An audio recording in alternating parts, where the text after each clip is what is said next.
Hey, Dan Hadaway here with Infotex, and you probably are starting to get the deal when I start off playing with an instrument. Means that it's time for You Spoke, We Listened again. And so this You Spoke, We Listened is after the first live impromptu webinar that we did in April of 2020. And I just want to basically say that we learned a lot from that event, and we really appreciate all the feedback we got from it. Our evaluation form did have one question in it, which was basically, which do you prefer, the live impromptu webinars or the movies? And fortunately, turns out that you want us to do both, and so that works out great because we want to do both too.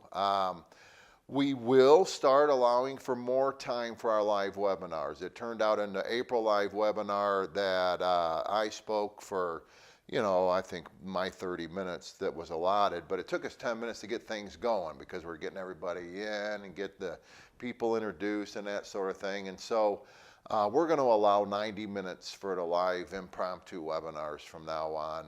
And if you need to leave early, don't worry about it. We get that. But that way, and by the way, we just might have a dud topic, and so if it turns out that we don't have a lot of engagement, no big deal, we can end the meeting early. Who's going to complain about that? But if we do get some engagement, I mean, in the April webinar, and by the way, it's April right now, I'm recording this in April, but in the April webinar, boy, that could have gone on a lot longer than the hour and 10 minutes, but since we were 10 minutes over, we had to cut the webinar off. And so suffice it to say, we're hoping that, we can have the ability to have really good discussion through the duration of a 90-minute webinar. The other really good advice that we got from one of our evaluations after the live impromptu webinar was, do not be afraid of dead space. We've kind of, intuitively are like, hey, if nobody's saying anything, it's going to get boring, and then, we're going to have a problem. Well, what happened is that nobody was speaking up because they were worried they were going to get stepped on. We have that latency issue with digital internet communication tools, right? And so we are going to try to, leave more dead space. If we ask a question and nobody answers, give a couple more seconds pause, because it could very well be that somebody's trying to unmute themselves, or it could very well be that somebody's waiting to hear if someone else is going to say something or whatever. So, and then finally, somebody sent in it wasn't a suggestion, it was more of a question, can Dan play something besides the harmonica? And so, yeah, I can.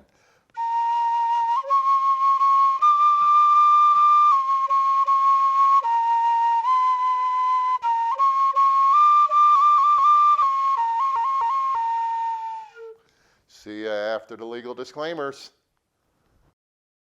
Our lawyers want you to know that when you attend any of our webinars or watch any of our movies, you're agreeing to the terms of service located at the link on the screen. We're also required to provide this abbreviation of what our terms of service include. The main point we need to get across is that regulations change on a regular basis, and we want you to know that what we present can sometimes be very time-dated information or our own interpretation of new guidance or regulations. The materials we present today are subject to change. Also, whenever we provide free boilerplates as part of our webinars or movies, we're required to point out our transfer of copyright agreement, which is also located on our website in our IT resources library. You can read it by going to the link on the screen.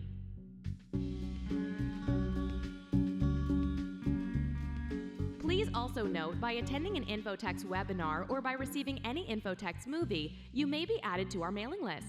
We apologize if you'd rather not receive notice of other free education. You can always opt out at the link on the screen.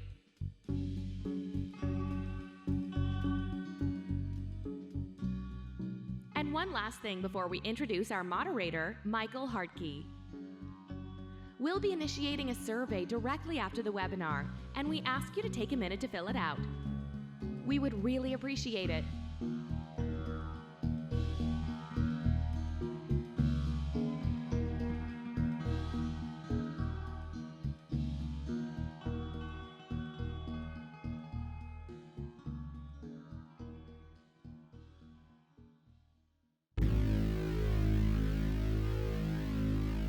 And now, it is our pleasure to introduce to you our webinar moderator, the code curator and special envoy from the SEAM, Michael Hartke.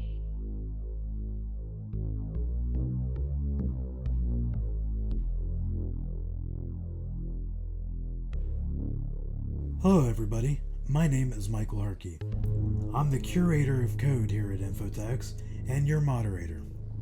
Welcome and thank you for joining us today. If you have any questions, feel free to ask them as you see pictured here. We will make sure they get answered. We'd like to point out destinations on our website, webinars.infotex.com, where you can find our upcoming webinar topics and event schedule, and then also movies.infotex.com, where you can find the movies of these webinars and training videos. And now, I'd like to introduce the speaker of today's event, the awareness guru from Indiana, the breaker of tech and enforcer of policy. He has 13 letters after his name, and they all spell risk management. Dan Hadaway. Dan? Hey, well, thanks a lot there, Michael. Appreciate that introduction as normal. I'm just going to try to get right into the shout out for this movie. Suffice it to say, the shout out is twofold. First of all, let's hear it for Joe and Jane ISO, not only getting us through the pandemic, but, doing what they have to do to make sure that we're properly vetting third-party vendors, right? But my shout out also goes to the future Dan and to the future ISOs, because I'm actually cutting this movie in April of 2020, and it's going to be shown in late July, I believe, or mid-July. I don't know exactly when it's lined up to be part of a webinar, but suffice it to say, we've learned so much about how things change so quickly. I'm very curious to know what it's going to be like in July. We're still in the period of time where we don't even know for sure whether we're going to be open for business. Are the branches of banks going to be open in July? So here's a shout out to the future. We're going to be talking about vendor management today, and really down and dirty vendor management, meaning what can we do to streamline our vendor management process? And there's going to be some prerequisites. You may or may not be qualified to implement the 7 tricks that I'm going to be delivering at the at the end of this agenda. But suffice it to say, I am an auditor. You are Joe ISO, Jane ISO, and so we do need to start off talking about the guidance. So why don't we go ahead and get started with that?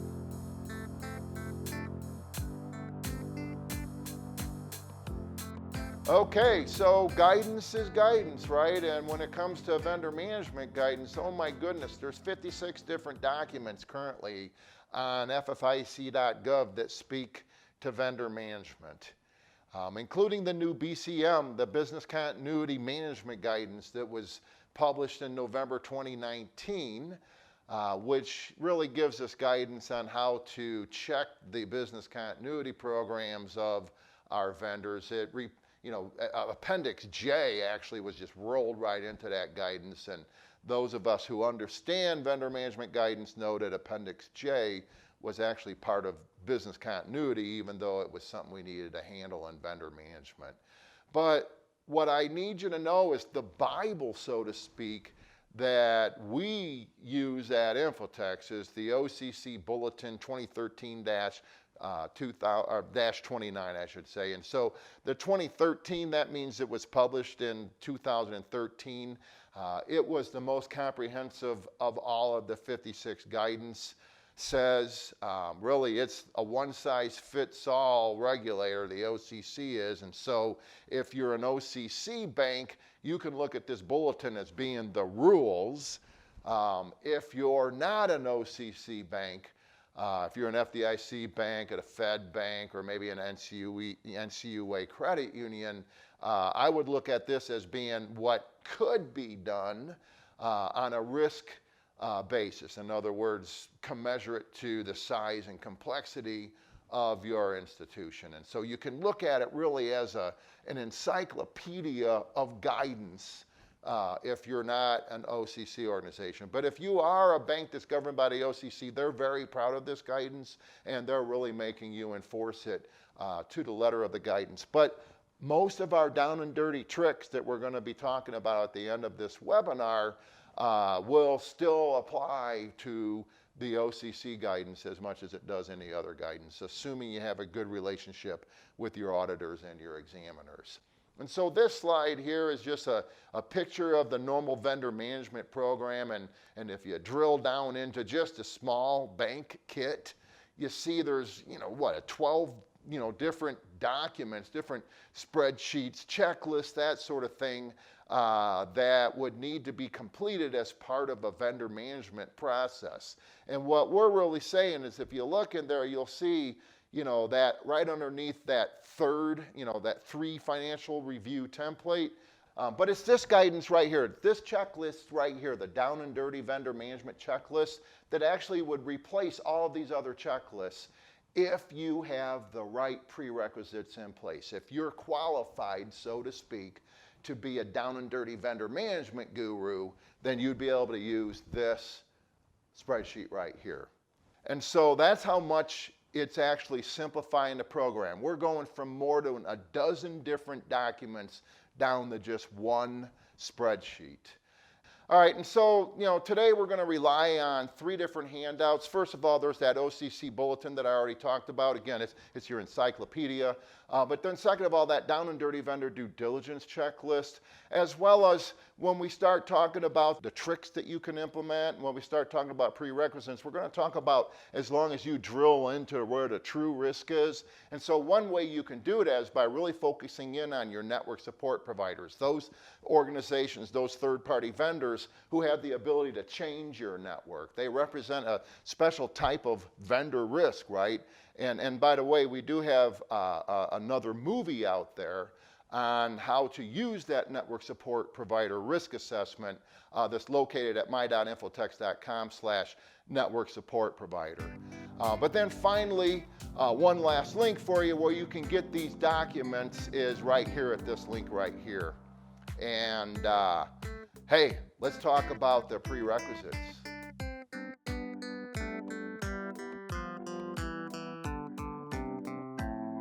Okay, so one of the things you need to realize is that even if you are Joe ISO, if your vendor management program looks like this still, then you might not be qualified yet to implement the down and dirty tricks that I'm going to be going over. And there's really important reasons, but there's prerequisites to being able to be a down and dirty vendor manager. And what it really boils down to is that these 7 tricks I'm talking about are actually tricks that clients of ours have used as we've audited them ever since 2013 when that OCC guidance came out, that were not exactly according to the guidance, and yet it was hard for us as an auditor to insist that the ISOs change their ways. It seemed to us like you're really managing the risk here. And so we always ended up in a situation where we were saying,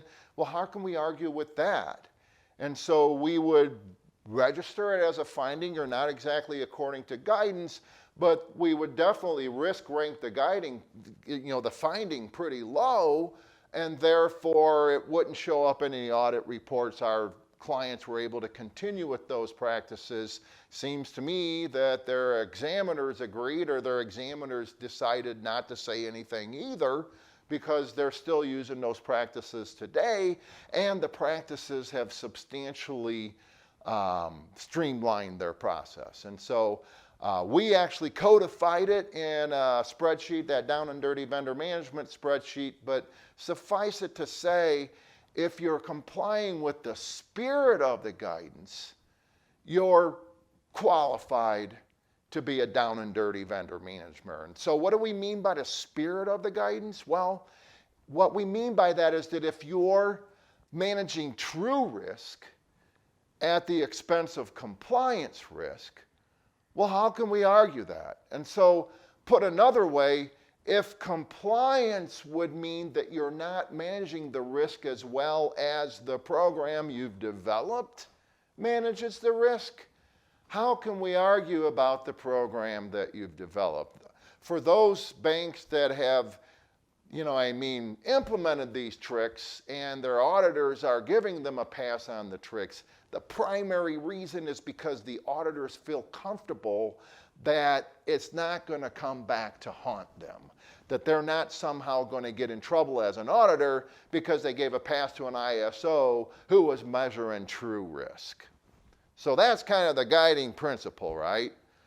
But the reason the shortcuts passed muster is in one of three areas. A, it's because of the way Jane and Joe has developed confidence in the auditor. Or B, it's because the program that Jane or Joe is managing, the overall IT governance program, is in really good shape.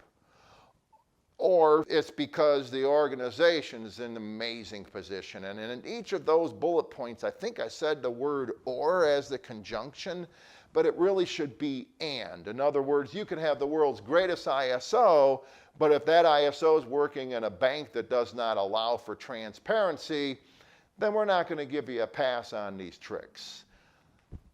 So let's just talk about Jane and Joe. And when we say educated here, I don't mean anything about certifications. I certainly don't mean what, level of achievement they might have made in formal education, like, do they have a high school education, a college education, a master's degree? Are they a professor? I know professors that have no clue about managing vendor risk. So I'm certainly not talking about that. What I'm talking about is, do you know the guidance, A, and then B, do you know your program? Because if you know both the guidance and your program, and then your program doesn't look like this, right? Because you've implemented a program already that is measuring and monitoring true vendor risk. And what that means is that whenever there is a situation where you're like, you know what, the guidance doesn't apply to this unique situation in my bank. We get that. We're okay with that if you can explain why it doesn't apply. If it's, hey, why aren't you doing this? Oh, I don't know. Well, then we're not going to give you a pass on why you're not doing that, right? Are you being transparent? If you're the ISO that's inviting us to look at areas where you're not sure whether you're hitting on all cylinders, we're more apt to give you a pass on your vendor management practices. Whereas if you're one of those ISOs that's making us find every single finding, which we're okay with that, but we're less apt to give you a pass because we don't feel confident that you're being transparent with us about everything that you're doing. Do you get the risk? And probably more importantly, does the board get the high risk issues?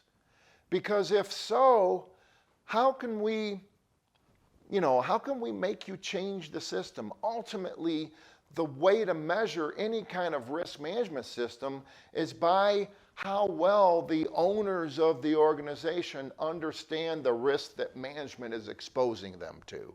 And so if the board gets it, makes it a lot easier for us to give you a pass. Is it multidisciplinary? If your vendor managers, or vendor owners, or whatever you want to call them, if they are involved in the process and not just on the performance review, but they truly understand the risk that their vendors are exposing the bank to, they truly understand the user control considerations, and more importantly, what we might be doing to mitigate where we don't have user control considerations in place, we're much, much more apt to give you a pass. So that's Joe and Jane.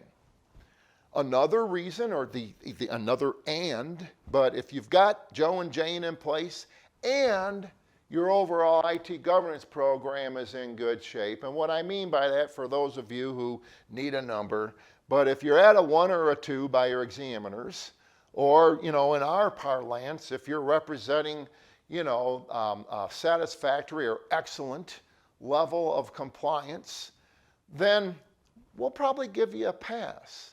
But if you've got a great vendor management program and your incident response program is in a shambles, what we worry about is if we give you a pass on your vendor management program, when you pivot with your limited resources to fix the issues that we are finding in your incident response program, we're worried you're going to let the vendor management program fall by the wayside like your incident response program must have fallen. Do you follow what I'm saying? And so the bottom line is that your overall security posture should be strong.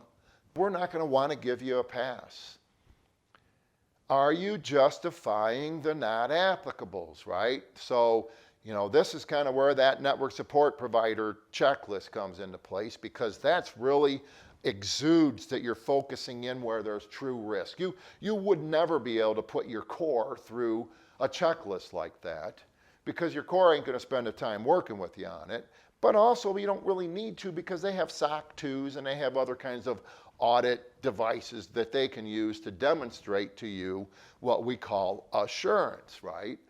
But if true risk is being analyzed, if we're escalating true risk to the board, if management, the vendor owners understand that risk, then it puts you in a position where we feel like the program is actually going to work. And really, that's what it all boils down to, is that if your vendor management program makes you safer, we're definitely more apt to let you have a pass on the 7 tricks that we're going to be going over.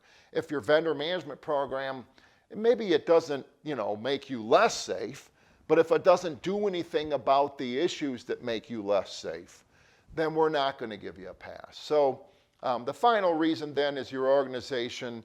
Do you have a management team that's not afraid of transparency? Are your employees encouraged to self-report, even in audits? And really, are you audit ready, or do you look like this person here, right? If you're audit ready, then your bank has a security culture, and that means that we're much, much more apt to let you get away with these 7 down and dirty vendor management tricks. And so the person, the program, and the bank are all needing to be hitting on all cylinders. You need to be dotting all your I's and crossing your T's in order to say, hey, we're not dotting this J, or whatever, right? We want to make sure that we have a good, solid security posture, because if we do, then we are now mature enough to where we can start analyzing our vendor management program, looking for areas where we can streamline that program.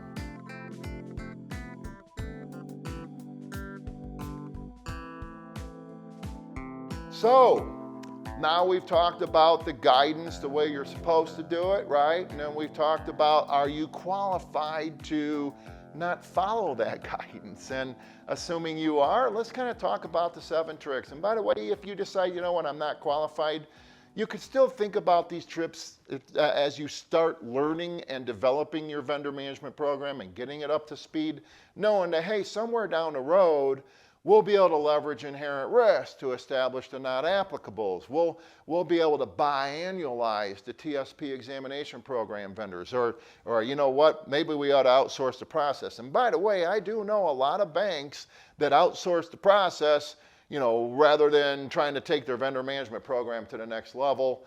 And so that might be the one trick that you can at least start without being in the qualified category from that second section we just got through. But know this, and I'll get to this in a minute, but outsourcing the process is not a silver bullet. Meanwhile, pre-ranking checklists, you're not going to be able to do that until you have a good solid vendor management program in place. Going after the true risk, we already talked about that. We're going to kind of talk about that a little bit more here. Using email to document where it makes sense. That's something that hopefully you're already doing, even if you aren't qualified to be a down and dirty vendor management guru. And then finally, using that checklist that we'll be talking about at the end. And just so you know, that checklist was pretty well evolved when we rolled out this webinar last year, and so we're just going to use the same checklist that we used in last year's webinar, which means my voice might change a little bit because apparently I have a much better voice now than I did a year ago.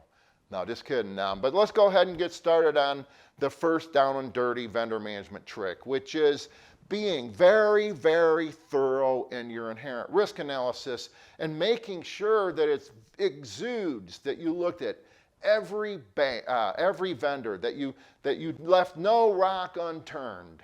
Not that vendors are snakes under rocks or anything, but what we're really talking about here is not only are you looking for every single vendor that we paid last year, whether they qualify for vendor management or not. We want to lay the paper trail that we looked at every single vendor, and the way to do that is to get a list of vendors from your accounts payable person, check that against your list last year, decide whether or not they warrant vendor management, but laying a great paper trail so that your auditor knows that you did not miss anything when you did your inherent risk assessment. And if you're using open source applications, if you're allowing vendor or managers to use cloud-based applications that are freeware, that don't require your accounts payable person to be involved, then you want to make sure you have a paper trail that establishes you're looking at them as well.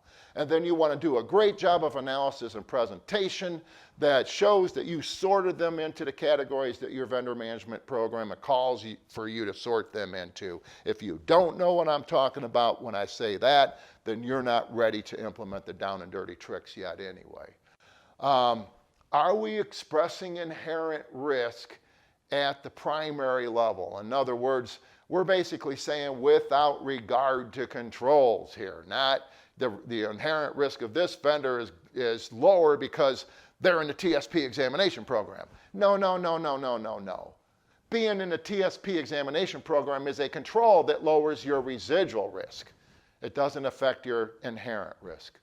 Then finally, because of that, because we're leveraging inherent risk, we cannot applicabilize those vendors that are low and moderate inherent risk, meaning that we don't have to do anything with them.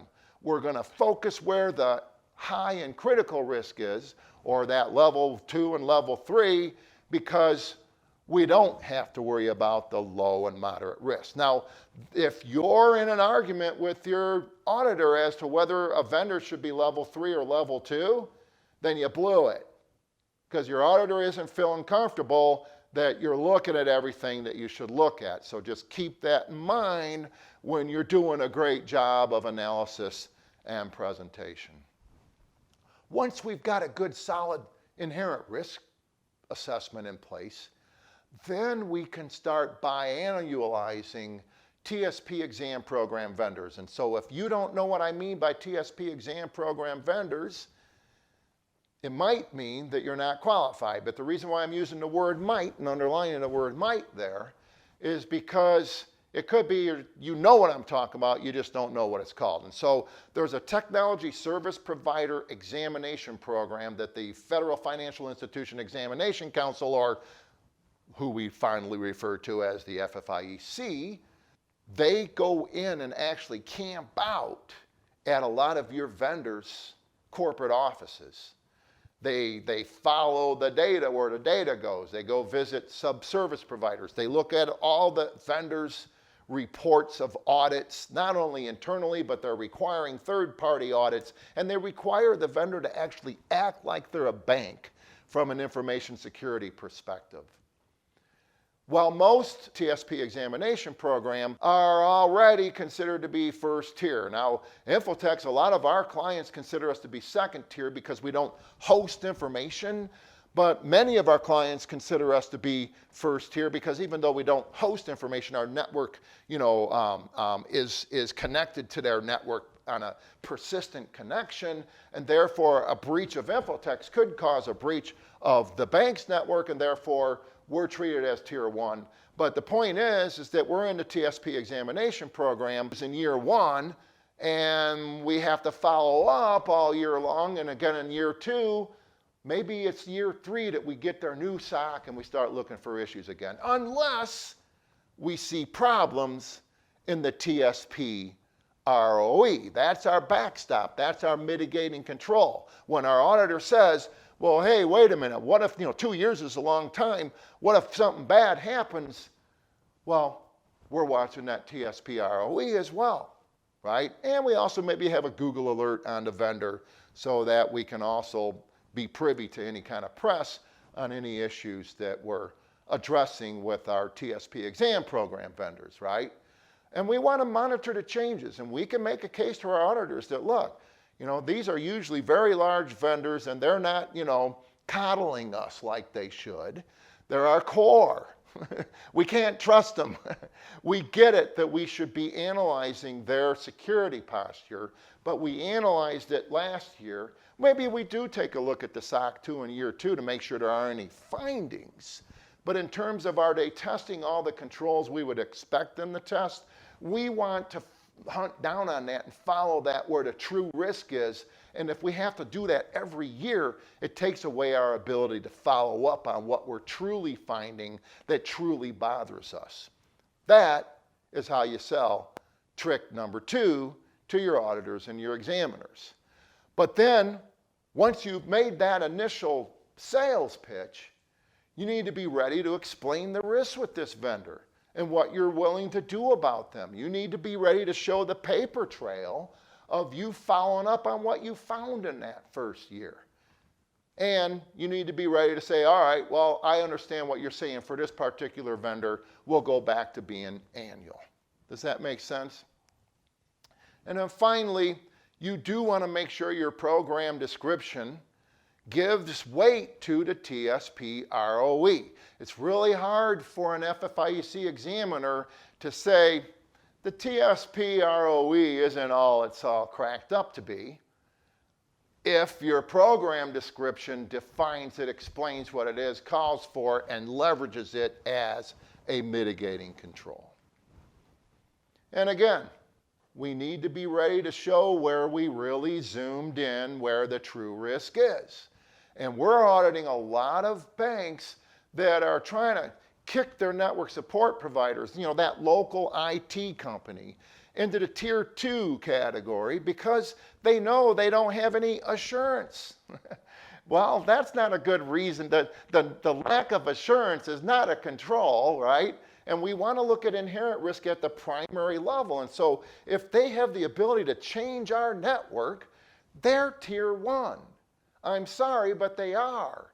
But if we can use that network support provider zoom in, drill down, and we really show that, hey, we might not be, looking under every stone over here with the core provider who ain't going to respond to us anyway. But the reason why is because that frees us up to really work with our network support provider and really manage the risk. We can accept the risk if we're managing it properly of working with this local IT company. Now your auditor's starting to realize, okay, these guys get it. They're only looking at their core every 2 years, but I agree, the core never gets back to them anyway. Whereas that network support provider, wow, there's a lot of bad stuff that could happen if we don't manage the risk that the network support provider represents. Now, I want to be careful when it comes to this third trick. Like I said, a lot of banks are going ahead and implementing this trick, whether they're qualified or not, because it helps them get qualified. So I first want to qualify by saying that. Secondly, we used to be a track reseller. We're actually still a track reseller. We just don't pursue it like we used to. And the main reason why is because we find that there's a lot of other providers. This actual list is from the webinar we did last year. And so, there's more than N-Contracts, Digital Compliance Track. We've seen Conetrix as well as Wolfpack do a good job of helping their bank clients manage technology risk. Please beware of the fact that there's still a lot of work to do. This definitely helps you streamline the process, but A, you're still going to need to sit down and talk to your network support provider, and I warned you I was going to use that as an example a lot, right? But B, we still have to do the risk assessment on everybody. We still have to corral the vendor owners and make sure that they're signing off on the user control considerations. We still have to decide whether or not we're going to accept risk issues that arise when N-Contracts, Digital Compliance Track, or Wolfpack, or Conetrix, or there's other vendors out there that are escaping my mind right now. Number 4, pre-rank your checklists. And really, you can see how we've done this when we get to the down and dirty checklist. But if we can pre-rank our checklists, and let me just give you one of my favorite examples of a compliance to-do that comes out of that OCC guidance. We're all actually suggested, if we're a FDIC or, it's in the guidance. The OCC just compiled existing guidance when they did that 2013-29 bulletin. But in that guidance is our duty to request in our contract negotiations the right to audit our core provider. Ain't ever gonna happen. And just so you know, the core, the big almighty core that's gonna take us, a Herculean effort to dump, right? They don't give you the right to audit, but we don't want to give you the right to audit either. And we're a little company, we're willing to bend our contracts for our clients, but we're in the TSP examination program, right? We're on a 3-year cycle. It used to be a 2-year cycle. And so now it's 3 years, but they still require us to get pen tests. We get audits like 3 different times a year. We're doing all kinds of internal auditing. We don't want someone else to audit us, sorry, but we don't. We already have enough audits going on. It's expensive, as you know, to sit through an audit, not in terms of how much we pay the auditor, but in terms of our time. And so because of that, I doubt you'll ever get the right to audit from anybody. Now, having said that, if you do get the right to audit, good for you or your vendor owner, whoever's negotiating your contract. But what you can do is you can pre-rank the risk on the right to audit so that you don't even have to ask for it. Why waste time in the contract negotiations over the right to audit unless you're looking for a red herring? Now, having said that, you still need to review your checklist specific to each vendor. So, when we rolled out the webinar the first time we talked about this particular trick, we had a lot of our clients go ahead and pre-rank their checklists, and we noticed the risk rankings were the same for every vendor. That's not reality. And so you pre-rank your checklists to help you know that, hey, let's take a look at the 9s, 8s, 7s, and 6 if 10 and above are, issues we want to work with, to make sure that they don't apply to this vendor. And a great example is that I would pretty much, risk rank low the need for code to be in escrow, except for vendors that actually write code for us that we would actually use if they went away. In those cases, we want to make that moderate or high risk, right? Or high or critical, or however our risk ranking is looking at it. But suffice it to say, we don't want to waste time asking for the code in escrow when we're talking to vendors that don't even write code for us, right? And so it's nice to have those pre-ranked checklists just to save us time, really to save our vendors time as well. When we get into the spreadsheet, you'll see how this works a little bit more. Drill down on true risk. And we talked about the network support provider, but suffice it to say, if you can show a paper trail that demonstrates that where there was true risk, you were anal about it. You made sure you followed every lead. You left no stone unturned. You looked under their skin. That gives us the ability to say, if I don't comply with this stupid thing over here, it gives me time to do this smart thing over here, right? And so drilling down on true risk is how you get out of compliance to-dos that don't manage risk. And my favorite example, again, is the network support provider.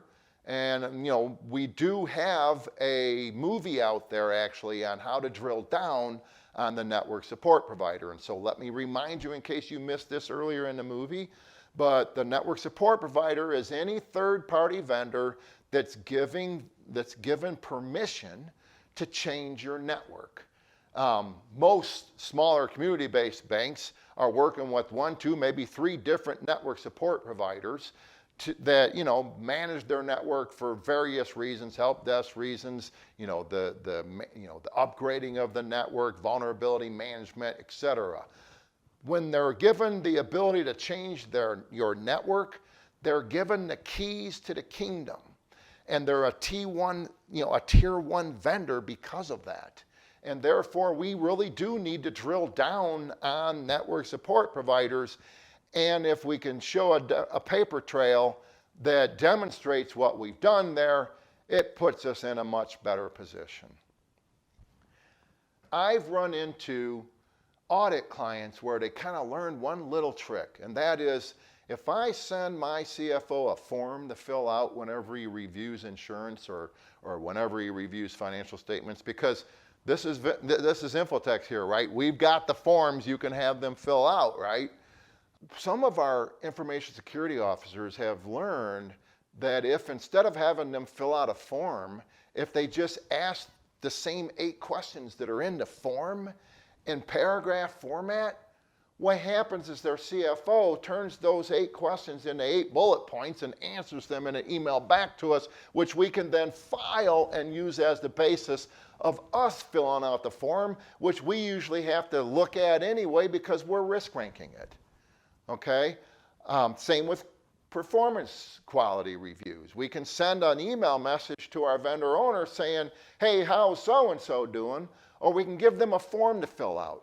I'm telling you, if you say, how's so-and-so doing, you're going to get everything you need back to put into the form, in our opinion. And that's what we see on a regular basis.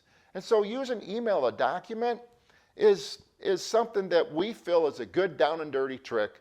But you want to make sure that you're still populating all the fields in those checklists, or else we're not making sure that every stone is, turned over, right? And where the inherent risk is high, the email really should refer to a thorough analysis. And so, back to that network support provider, if they're the local IT guy and we're worried they're going to go away, maybe we do a better job of analyzing their financial statements than just, hey, I looked at the financial statements, no problem with this vendor. So that brings us to the last trick, which is the down and dirty spreadsheet I've been talking about. Let's take a look at what that looks like.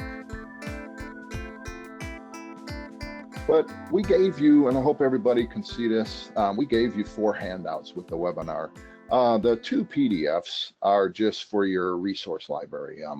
The vendor management guidance in Appendix J is what I would point ISO to if they were in vendor management 201. Here's your encyclopedia. If you're not an OCC bank, if you are an OCC bank, here's the rules that your audit will audit to. This is the framework that the auditors audit to. But I have been talking about this network support controlled review, so I just want to visit this a little bit. This isn't pre-risk rank because we would encourage you to really get serious about this if you're outsourcing network support to somebody, and kind of go through this and risk, rank. We'll actually go through this with your network support provider there. Be sure to be tactful about it. Hey, we don't want to, this is, blame Infotext. This is something that Infotext requires us to do, or, our auditor or whatever. And we just want to try to get to the bottom of where is the risk. And if you're not doing something that, our examiner might think is required, we want to risk rank that. And if it ends up being, above a 10 is what we usually recommend. We would call that, we would call that high risk. Okay, and if it represents high risk, then maybe we should start working on it. We can develop mitigating controls. Maybe you can sign an affidavit, blah, blah, blah. Okay, and so the questions include, are there written termination procedures? If you let somebody go, how do you manage the risk of somebody out there might be, upset or whatever, and just all the questions. These questions, you get asked them all the time by your examiners and auditors. Probably look at these questions. I think this was based on the SOC 2 review spreadsheet, by the way. So we just took the items that were that pertained heavily to network support providers and kept them in here. And you might disagree. You might say, well, I really don't think that staff on duty 24/7 is that important. And so over here, you would basically say, hey, it's not in place. If it is in place, then if they got a formal project management process, then you give it a number. I can't remember what it is for this spreadsheet. It might be a yes or a no or whatever. Yes, yes. But if it's not in place, then you would risk rank it And, 24/7 might not be that big of a deal, even though, the impact would be a 3. And the reason why the likelihood isn't that great is because you've got somebody on staff that, handles the 24/7 nature or whatever. Okay, and then you would just document in the notes section why you risk ranked it, what you risk ranked it, or in the case of those that you put a yes, what is the control that's giving us the ability to say yes here. If you drill down on this, if this is a real polished document on the, and you have, and by the way, this is just for network support providers. You might need to create your own risk assessment for the mortgage company or whatever that doesn't have, the appropriate assurance documents. This is just an example. All of our boilerplates, by the way, I probably should give you the normal disclaimer. They're starting points. We're not saying they're perfect. They're just starting points. They're examples. They help you overcome white paper phobia. This is a very early iteration. The first time we did this was in March. It's still the March spreadsheet. And so this could be improved substantially by you, I'm sure.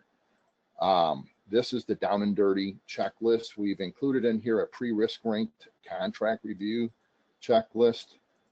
And then we also have kind of, instructions and stuff. If you haven't used our boilerplates before, the template has the color coding and everything. And then the boilerplate, this is a transfer of copyright, it's called. If you customize this boilerplate to your organization, we let you have the copyright to that particular customized document, but we keep the copyright because we want to provide the boilerplate to other people. We sell these boilerplates, so please don't give them away. So anyway, vendor name, vendor owner, that's the easy part. And this is, meant to populate other parts of the checklist. We set that up so you can do it as you bring other checklists in here. And then what kind of overall inherent risk are we looking at here?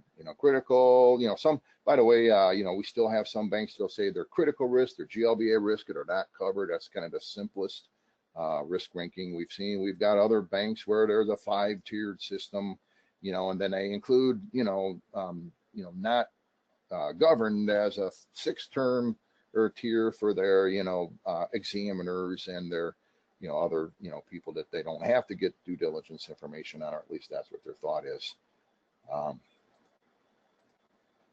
Who's the vendor contact? What type of contract is it? Is it a perpetual contract? Is it an auto renew? Is it month to month? This will help us keep track of the vendor from a, how often do I need to review their contract perspective? For those of you who are wondering, can I take a shortcut on the contract? Once I review the contract, do I have to review it again? No, if all the issues have been addressed, you should not have to review that contract again until I recommend about a year for most vendors, maybe sometimes 2 years, 3 years in advance of the contract renewal, all depending on, who the vendor is, what the contract type is, et cetera. But if there haven't been any changes, we don't have to do the review again. And that's my principle that I answer on a regular basis. It's one of the reasons why, I feel like, you can maybe biannualize your core review, is because if, there haven't been any changes to the contract, there's, not a lot of difference for what we're going to find last year, et cetera, et cetera. What kind of expiration dates are we, having to manage in the contracts? What kind of availability do we have? What kind of availability risk? We want to break that out because a vendor might be a critical vendor, but if they don't represent availability risk, there might be a lot of availability-oriented diligence questions and practices that we can pre-risk rank as low, and therefore not have to implement them in the first place. What is the top classification that they access? So, we're not just saying, do they access customer information? If they're an auditor, they might not have customer information, but they might have confidential information, or, they have access to it. And then likewise with what do they host? And these help lay the paper trail for the not applicables.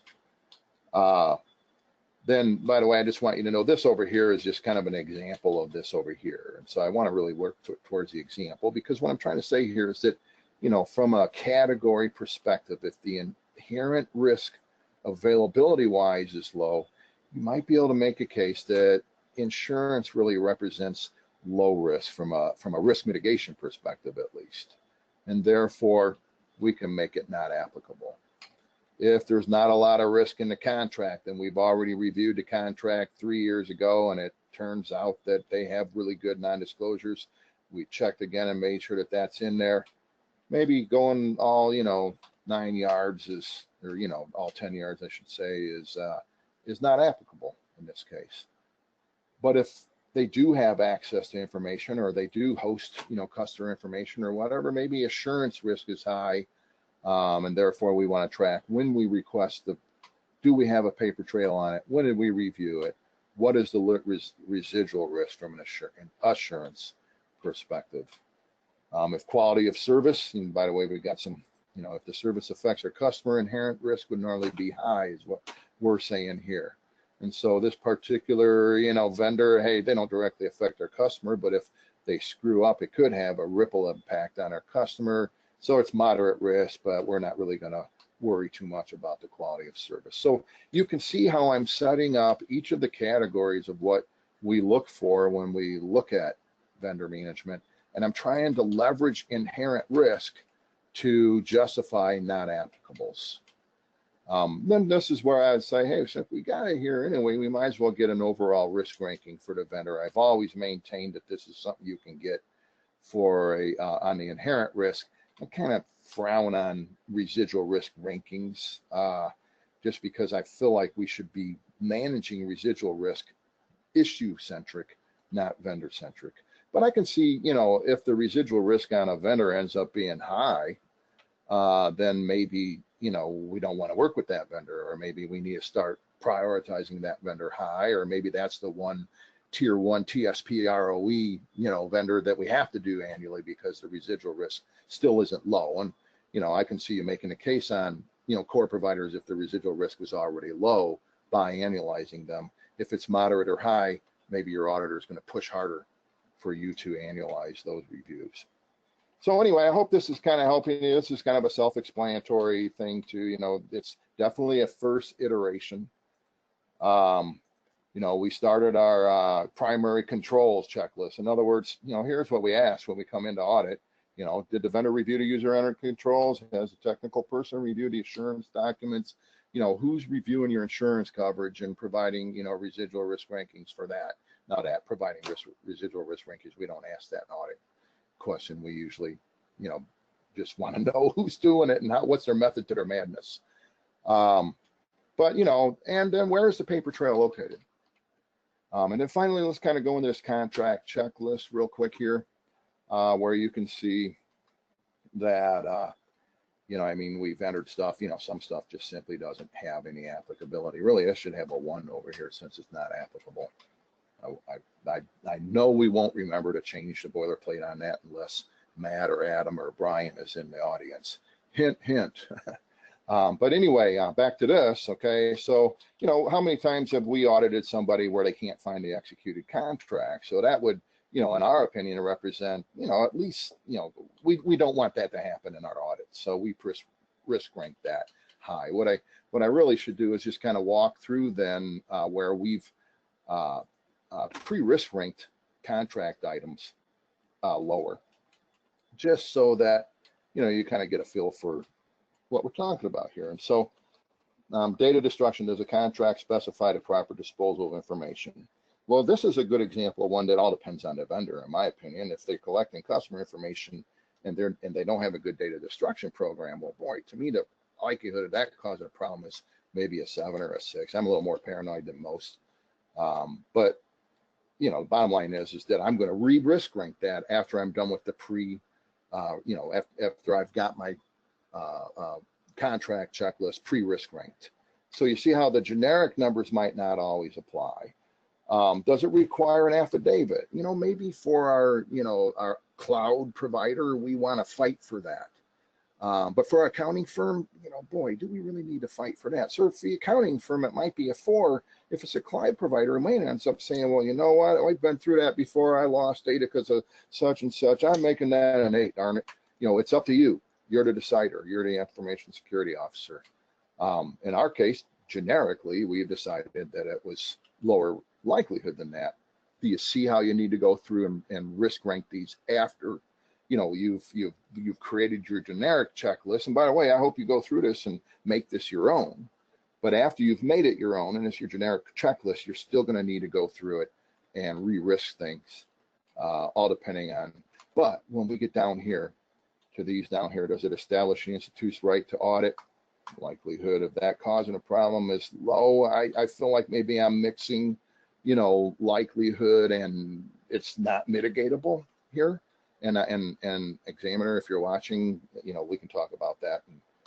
And, but boy, insurance, does a contract require the vendor maintain any type of insurance? For some vendors, that's really important, but do we really need to fight to get it into the contract? I just feel like if they already have insurance and they're working with banks on a regular basis, do we really need to ask that question when we review the contract? And so you can see down here, and again, go over this and make this your own. This again is not applicable here, but you may disagree with us not only on these lower ones, but the reason you need to make it your own is you might disagree with us generically on these higher risks. Does the contract require the vendor to keep confidential all information, during the engagement? Well, I feel like this should be in every single contract with every single vendor, no matter what they do for you. If they're writing a contract, they should promise not to disclose any customer information.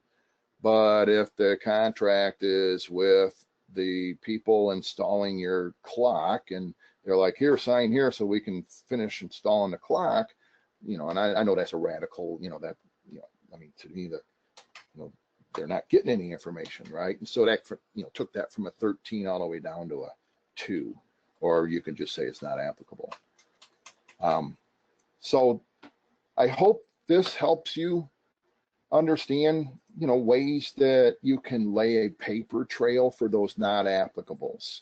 That's really what this is about, is a one place for everything spreadsheet. And just so there may be, in your inherent risk profile of all your vendors, let's say you have 10 level 1, 10 level 2, and 20 level 3s. Well, the level 3s, you might not even use this. The level 2s, you might have 10 vendors where this is the only document you have on them.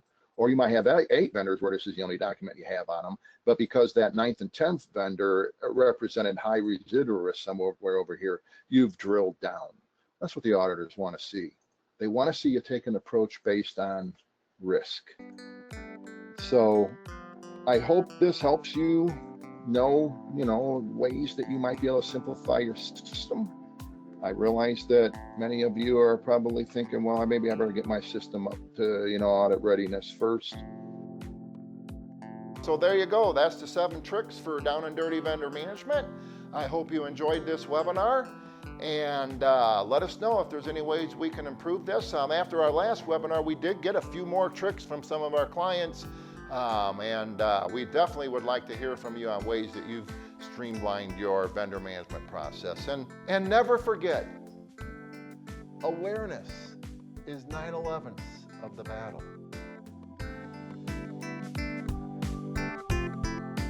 Be sure to check out our movie on insurance review, located on movies.infotext.com.